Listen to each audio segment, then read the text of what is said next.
This is Stephen. You're watching Zeitgeist. Today in the studio, we have a guest with us who's going to talk a bit about his experience in starting a new business in Hong Kong. Hey, welcome, Ben. Thank you. Thank you for inviting me. It's nice to have you here with us. Thanks, Stephen. Okay. Ben, can you tell us a bit about your own background? Well, I grew up in California. Yeah. And after college, went on to in the financial industry for about 20-some years. Yes. And then decided to move to Hong Kong for family, personal reasons. But this is your birthplace, right? You were born in Hong Kong. I was born originally in Hong Kong. Yes. So I was born here as a kid. Yes. But spent the majority of my life in the Western U.S. and California mostly. Okay. So you're almost like an expat in Hong Kong, right? Well, in some ways I am, but in some ways I'm not, because I do have Chinese parents. Oh, okay. So in terms of cultural understanding and Yes. understanding some of the festivals and the importance of the cultural aspect, yes, I guess I'm more Chinese than the typical expatriate. Okay. But then on the other hand, I cannot read and write Chinese. Yes. So in that way, I'm actually more expatriate than a local Chinese. Okay. You are now in the financial industry. Yes. Financial industry, professional in the financial industry. But I also know that you have your own business here, right? Yes. Aside from your day work, okay? Yeah. Okay. So what drove you when you came to Hong Kong? What drove you to really start another business? Well, when I first moved to Hong Kong, I wanted to take some time off, Yes. away from the crazy life of financial work. Yes.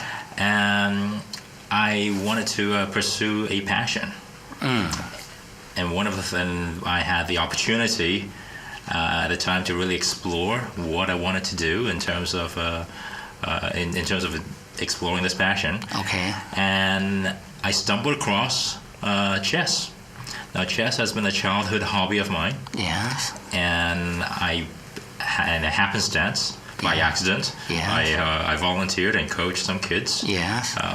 In the first 2 months when I first moved to Hong Kong. Okay. And I found a passion in terms of communicating and spreading the love of chess and the benefits of chess to kids. And so I started Scholastic Chess in Hong Kong. Your own company. My own company. Yes. And that was 3 years ago. Okay. When you arrive in Hong Kong, I think you're not really familiar with this place in terms of the cost of starting a business, the resources thing. Okay. So how long did it take you to really make up your mind to jump into it, to start a new business? How long after you arrived in Hong Kong? It was within 3 months. 3 months? Yes. That wasn't a lot of time, right? You barely know the place, right? Yeah. Well, yes, but I have within the first 2 months. Yes. With the pleasant experience that I've had in terms of working with the kids and introducing and helping them improve in their chess. I felt that passion and I said, yes, I want to do something in this area. Okay. And that was voluntary work, right? Voluntary work, yeah. Okay, yeah. And this voluntary work experience led you to the decision to set up a business. Yes. Which is not voluntary. It's true. in terms of making a bit of money, right? Well, actually, the money-making aspect was not the primary thing when I first started. It was really I wanted a vehicle to basically spread the love of chess. Okay. And with a mission of bringing the benefits of chess to children in Hong Kong.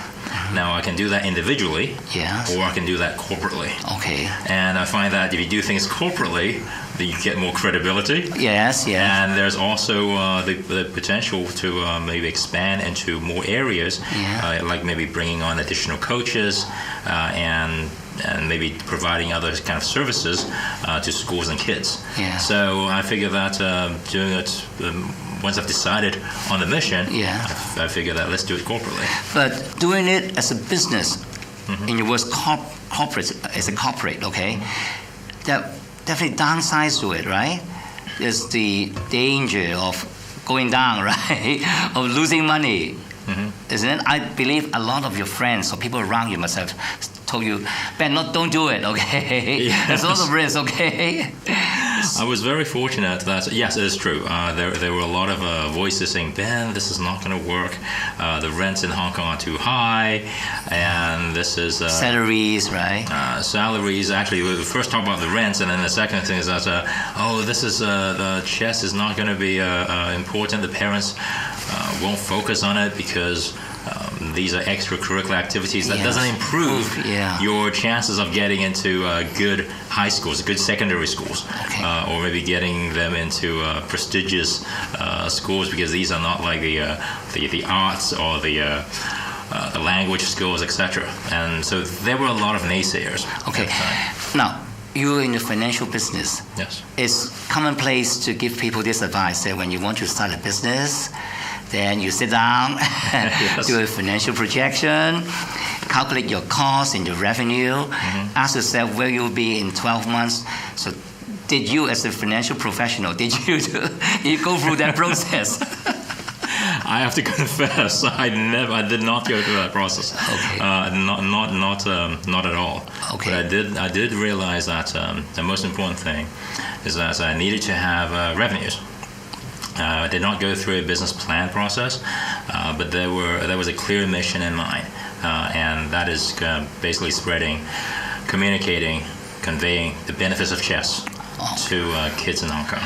Okay, tell us, Ben, in the process of starting and growing this business, you must have come across numerous obstacles, challenges, okay? Yes. Some of them can actually kill you, okay? Because I believe that starting a new business is almost like a process of a pilgrimage, okay? Yes. Can you recall some of those major or more important challenges, obstacles that you managed to overcome? Or maybe you're still in the process of overcoming. Can you tell us some of those obstacles? Yes, of course. Yeah. I think when I first decided to launch Scholastic Chess, the first obstacle is getting students. Right? That's without students, you're not going to have the very first. Because step. they're your clients, right? Well, I guess you can. Yes, I mean, eventually you need to have your customers. Okay. Right? They're your clients. They're your customers. Okay. And so first off, I needed to get students as customers. Okay. And of course, the first thing I did was get a list of schools in Hong Kong and start knocking the doors, right? Knocking the doors, ringing on the phones. Yeah. And most of them, they say they're not interested, or say that this is not for us, and or maybe they're like in the middle of the term, because I started like in March, at the end of March. So that was in the middle of the school year, and so there were a lot of obstacles in sort of getting the first schools in. Okay. And I was very fortunate that 2 schools decided to give me a shot. Okay. And we started. They are your first customers, right? Oh, absolutely. Okay. Yes. So, what is the determinant factor in them, from the customer's perspective, that they're going to go for you, give you a try, give you a break, okay? Yes. What is the determinant factor? Well, at the time, I was just happy that there was a school taking me. And then it was like 4 to 6 months later. Yeah. Then I actually asked the principals of the 2 schools who actually were who decided to bring me on, or bring on Scholastic Chess as an extracurricular activity. Yeah. And I asked them, like, hey, by the way, what was the reason that you brought me on in the first place?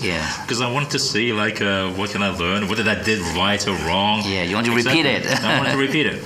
And both of them gave the exact same answer. And that is? And that was that, I said, Ben, we could tell that you have a passion for chess and kids. And that was it. And they said they saw in that, and they gave me a chance. You mean they can tell from their students they're getting this passion from you, right? They're just not learning the chess. They are actually playing it outside of the class time, right? Isn't it? No, this was actually before. The question was the principals when I first moved them. You mean, okay, when you go there. The very first step. Okay. What made them sign off to say, yes, let Scholastic Chess in. Okay, so it's the passion factor that actually created this break for you, right? This first break for you, okay?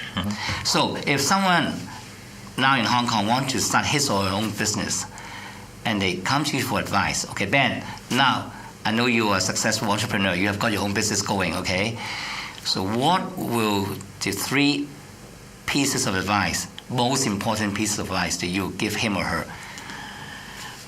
Well, the three things that come to my mind, first is that you need to have a passion for your belief and for the product that you're offering, whatever that may be. If you don't believe in that product, you don't believe in your service, I think it's a very difficult road to basically go down. The second thing is persistence, because you're going to hit a lot of obstacles, a lot of difficulties, and it is through your passionate belief in your service and in your product, could you persist and push through those obstacles. Yes, definitely. And the third thing I would say is people. And it is very important to get the right people to work with you, not just as colleagues in the organization, but also people like around you outside of your firm who understands what you're doing. And in business, or at least in our business, we rely on a lot of people to help us, making the right connections, getting introduced to the right people, and these is really a people business. Okay, so there's the 3 P's, right? Yes. The passion factor, then to be consistent, the persistency. Yes. And then the people. Yes. I think people will be a major challenge, because the first 2 factors you have control over them. You have passion, then you're persistent. But when it comes to people, it's a random factor, right? You don't really have a lot of control over recruiting people. It depends on your candidates, okay? Whether the right candidates come to you, and the matching between your style and their style, it's quite a difficult thing. The third factor, the people factor, isn't it? Well, between the 3 things, I think they're all 3 are difficult. Yeah. Well, probably with the exception of the first one, passion. Yeah. But that's you either have it or you don't. Have it. Yeah, you have it. But I would say the people aspect, it is something that you don't have complete control over. Okay. And it is very fortunate that I happen to be able to hire and bring on people who share the mission. Share the same goals and the right personalities to help me basically develop Scholastic Chess. And I think the people factor is important, because it is the factor that is vital if you want to grow your company, scale it up. Because you can do a lot of things, but you can't do everything, right? Yes. It depends on helping hands. Yes. And bringing on board helping hands is the factor that determines whether you can grow your company or not, okay? Absolutely. It can always be a one-man company, and it still can be successful. But scaling it up depends on getting extra hands, helping hands, And tell me, from your perspective as an entrepreneur and as a boss, is it easy to hire people with the right talent, the right working attitude, to help your business grow and scale up? Is it a good experience? You must have been doing it for, what, 2 years? 3 years. 3 years now, okay, We have had our mistakes in hiring. Yes. All right, I'll confess that we have had our mistakes. I think the important thing is to learn from our mistakes. Yes. In terms of like the wrong hires. Yes. And sometimes it is a tough decision to make in the sense of not growing as fast. Yes. Until you actually have the right people in place. Oh, that is a very good piece of advice. Yes. Because sometimes you can see that there's an opportunity and you wanted to take it, but and then you shirk or you hire people who are not the best fit. And it will just come back to haunt you. So the difference in growing a company is being able to bring on board the right kind of people. Yes. So the company can organically grow, right? So can you tell us, when you are hiring new staff, hiring new employees, now what are the essential or the main factors you're looking for in this particular person, this candidate?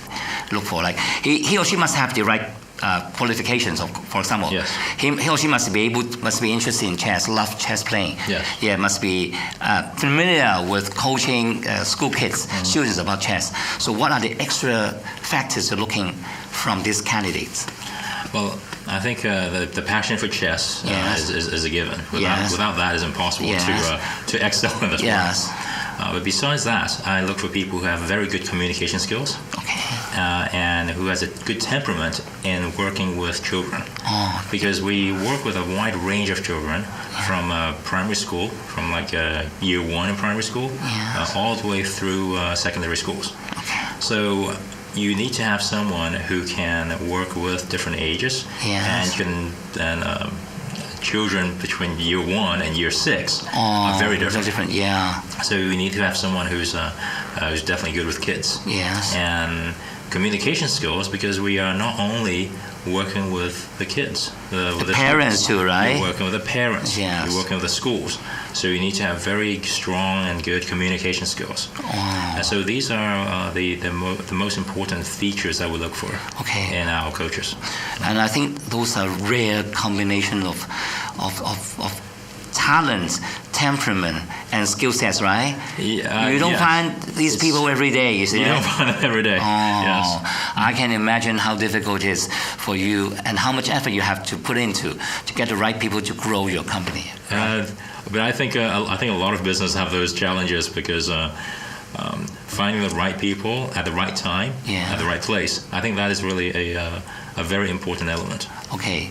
Now, I think from talking to you, I get the idea that why is it that a lot of prospective entrepreneurs they have how should I say it? They have trouble trying to grow their business. They start a business. They have the right ideas. They're in the right time and place to start a new business, but soon they come into the problem of growing their company, scaling it up. The market is there. The customers are there. It's mainly about the people factor, right? You need the right people to help you to grow the company, and that is not a lot of control you have because there's not a lot of control you have until the right people come to you. Yes. Then you can choose them. You have to wait, as you say. If this timing is right, but if you don't have the right people, you don't expand. You wait until you have the right hands. Yes. Okay. Thank you so much, Ben, for talking to us. Okay. Thank you. It's nice having you. Thank you, Stephen. Now, we're going to come back next time, and we're going to bring you other great stories. Thank you for tuning in.